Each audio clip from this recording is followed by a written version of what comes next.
जो हम कहते हैं धर्म का उत्थान हो और अधर्म का नाश हो, उसके बाद हम कहते हैं कि इस्लाम एक धर्म है। तो सबसे बड़ा तो अपने दिमाग से ये पर्दा हटा दीजिए कि इस्लाम कोई धर्म है। ये बिल्कुल शुद्ध एक राजनैतिक आंदोलन है जो कि अरब से चला है और पूरे उसमें घूम रहा है। वो राजनीतिक सत्ता को प्राप्त करने के लिए कुछ भी कर सकते हैं। दूसरी बात मैं आपको ये कहना चाहती हूँ, देखिए हर मुसलमान जो है अपने आप को आदर्श मानता है कि मोहम्मद को, वो अपने आगे मोहम्मद लिखता भी है, तो वो मोहम्मद जैसा बनना चाहता है। मैं आपसे बस ये विनती करती हूँ कि आप एक बार मोहम्मद का चरित्र जरूर पढ़ें।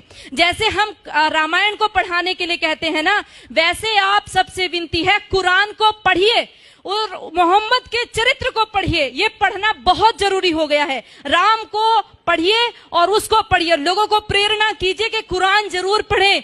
अपने बच्चों को अरबी सिखाइए। उनके लेटर, मैं नजीबाबाद से आ रही हूँ, लगातार अरबी में लिखा हुआ है, समझ ही नहीं आता क्या लिखा हुआ है, क्या इसमें पढ़ाया जा रहा है। जिस देश में 3 लाख से ज्यादा मदरसे चल रहे हो, जिस देश में 2 लाख से ज्यादा मस्जिदें विद्यमान हो, उनमें तैयारी क्या हो रही है। दिन रात बोल रहे ला इलाहा इल्लल्लाह, 5 बार बोलते हैं, 5 बार नमाज पढ़ी जाती है और शुरुआत इसी से करते हैं कि कोई नहीं है, ला माने नहीं है कोई भी अल्लाह के जैसा, और मोहम्मदुर रसूलुल्लाह अर्थात मोहम्मद ही उस अल्लाह का रसूल है। इन 2 के अलावा और किसी को हम पूजेंगे नहीं, मानेंगे नहीं। अब ये बता दो, जिस व्यक्ति को 5 बार लगातार यही बताया जा रहा हो, दिन में 5 बार जब बताया जाता हो, तो उसकी मेंटलिटी क्या बनेगी। वो सीधे आपके ऊपर तलवार लेकर के खड़ा होगा। और ये केवल, ये तो अजान है, नमाज अलग होती है, ये अजान है। आओ आओ, अपनी नींद को छोड़ करके आओ, बैठो यहाँ। उसके बाद एक मौलवी बोलता है, एक मौलवी के इशारे पर सब झुकते हैं, खड़े होते हैं। उसके बाद वो वहां पर आयतों का पाठ होता है, और आयतें हम क्या समझते हैं, जैसे हम मंदिर में घंटा बजाए आते हैं, वैसे उनकी नमाजें चल रही हैं। बिल्कुल गलत सोच है। वो नमाज इसीलिए पढ़ रहा है कि हमारा विनाश करना है। अगर हमारा विनाश करने के लिए कोई व्यक्ति दिन में 5 बार तैयारी करता हो और हर पड़ोसी तैयारी कर रहा हो 5 बार, और हमारी नींद ना खुले, तो याद रखो कि हमने अपना रिमोट कंट्रोल उनके हाथों में दे दिया है। उनको प्रॉब्लम हमारी गाय से नहीं है, उनको प्रॉब्लम हमारी माताओं बहनों से भी नहीं है, उनको प्रॉब्लम है केवल हमारे अस्तित्व से। जब तक एक भी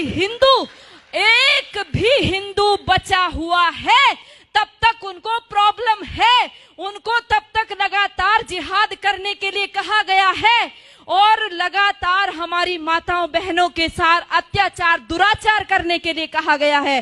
कोई पढ़ करके तो देखे उनके, वो रोजा किस लिए रखते हैं, कोई पढ़े रोजा किस लिए रखा जाता है। रोजा कोई नवरात्रों जैसा व्रत नहीं है, कोई नवरात्रों जैसा व्रत नहीं। आज हम रोजे को नवरात्रे के साथ जोड़ रहे हैं। हम नवरात्रों में अपनी माँ दुर्गा की कल्पना करते हैं, उसको जीवन में उतारने की कोशिश करते हैं।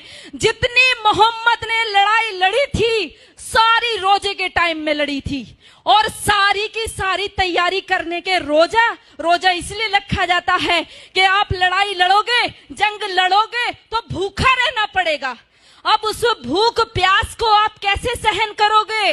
आप रोजे का असली शब्द ढूंढ करके लाइए। उनके अरबी कोश में सोम शब्द है, जिसका अर्थ है घोड़ों को भी हफाना, अर्थात घोड़े भी तैयार करना और खुद अपने शरीर को मजबूत करना।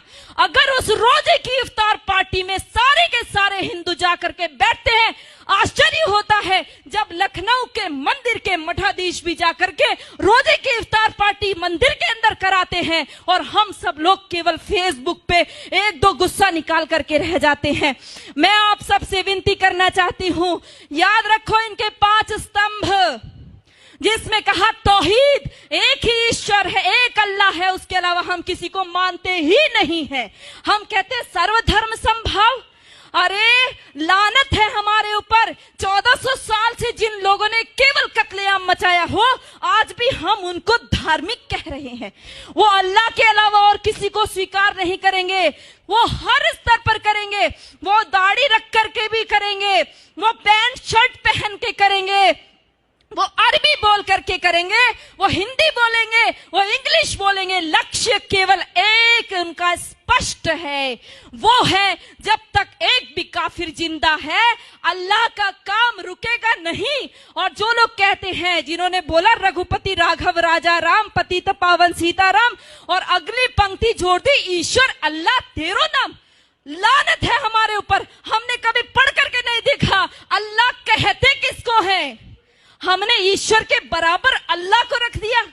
अरे हमारा ईश्वर दयालु है, कृपा करता है, परंतु अल्लाह का आदेश है। कहां पढ़ोगे? कुरान पढ़ोगे, अल्लाह का साफ आदेश है। जो मेरे को नहीं मानता, जो जिब्राइल मिकाइल को नहीं मानता, जो मोहम्मद को नहीं मानता, वो काफिर है, और काफिर वाजिबुल कत्ल है, वो कटने योग्य है। इतना ही नहीं कहा, जब रमजान का महीना खत्म हो जाए इनको घात लगा करके मारो।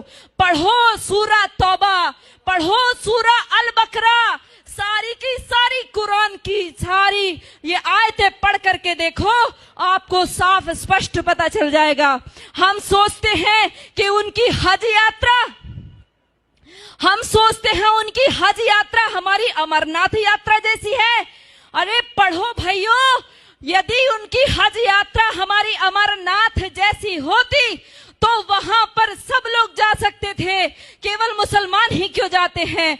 आज उनके ऊपर वो वहां से हमारे भाई पैसा भेजते हैं और वहां से वो अपनी सभ्यता को भेजते हैं।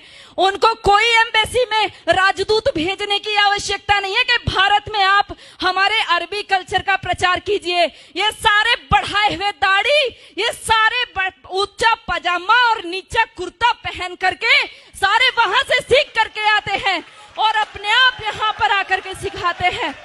याद रखो, मिटेगा ये धर्म और आबरू भी जाएगी, तुम्हारे नाम से दुनिया को शर्म आएगी। यदि आज नहीं जागे तो कोई हमारे बचाने वाला नहीं है। ये नमाज खिलाफत का मिनी ट्रायल है। ये नमाज इसलिए कहता है कि एक खलीफा बैठाएंगे और उसका राज चलेगा। ये पहले भी हमारा देश आजादी के लिए जूझ रहा था और सारा मुस्लिम जगत खलीफा के लिए जूझ रहा था। इतिहास पढ़ करके देखो, मालाबार में जो युद्ध हुआ, हमारे लोग जो मारे गए, वहां की महिलाओं के साथ, क्योंकि खिलाफत आंदोलन फेल हो गया। टर्की में खलीफा था, उसकी खलीफाई चली गई, खलीफा छोड़ करके इंग्लैंड भाग गया। वहां से इनको गुस्सा आया, आक्रोश हमारे हिंदू माताओं बहनों के ऊपर निकाला। वो जो लेडी रीडिंग को पत्र लिखा था हमारी हिंदू महिलाओं ने, कभी पढ़कर देखो। उन्होंने लिखा हमारी कितनी दुर्दशा हुई है। हमारे सामने हमारे बच्चों को, दूध मुहे बच्चों को भाले की नोक पर उछाल करके ऊपर टांग दिया गया। हमारी बेटियों, माताओं के साथ में बलात्कार हुए। एक एक माता का बलात्कार करने के लिए 10-10 जिहादी थे और वो 10-10 जिहादी के बीच में फंसी हुई महिला ये सोच रही थी किसके लिए दुख मनाऊं, अपने बेटे के लिए या मेरे शरीर के लिए, किसके लिए रोएंगे। दर्द को भी दर्द आएगा, वो ऐसी भयंकर स्थिति है। और ये केवल एक आकस्मिक घटनाएं नहीं है, ये सब ऊपर से सिखाया हुआ है। भाइयों, आप सब लोग जो फेसबुक पे इसको रिकॉर्ड कर रहे हैं या अपने मोबाइल में रिकॉर्ड कर रहे हैं, ये मोबाइल में रिकॉर्ड करने की चीज नहीं है, दिल में रिकॉर्ड कीजिए। इसको अपनी बहनों को, माताओं, बेटियों, बच्चों को बताइए। नीति कृष्ण कहता है, नीति का अवलंब ले पहचान शत्रु प्रहार को। कृष्ण का आदेश सुन गुंजा दे गांडीव की टंकार को। ऐ पार्थ चादर तान कर सोता रहेगा कब तलक, तू उठ जरा निज शौर्य का परिचय करा संसार को। तो उठ जरा निज शौर्य का परिचय करा। धन्यवाद।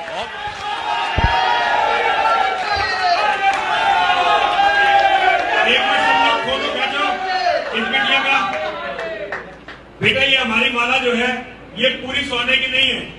इसमें जितनी मिलावट हो सकती है उतनी मिलावट होती है। 1 तोले सोना इसमें होता है, बाकी मिलावट होती है। लेकिन हमें इसे बनवाने के लिए बड़ी मेहनत करनी पड़ती है। और यतिमा चेतनानंद सरस्वती जो तुम्हें अपने हाथ से दे रही है ना, तुम जैसी बेटी जिस माँ ने पैदा की है ये उसका सौभाग्य है। पिता ने तुम्हें जन्म दिया है ये उसका सौभाग्य है। तुम्हारी जैसी बेटी होना ये किसी भी व्यक्ति के लिए इससे बड़ा सौभाग्य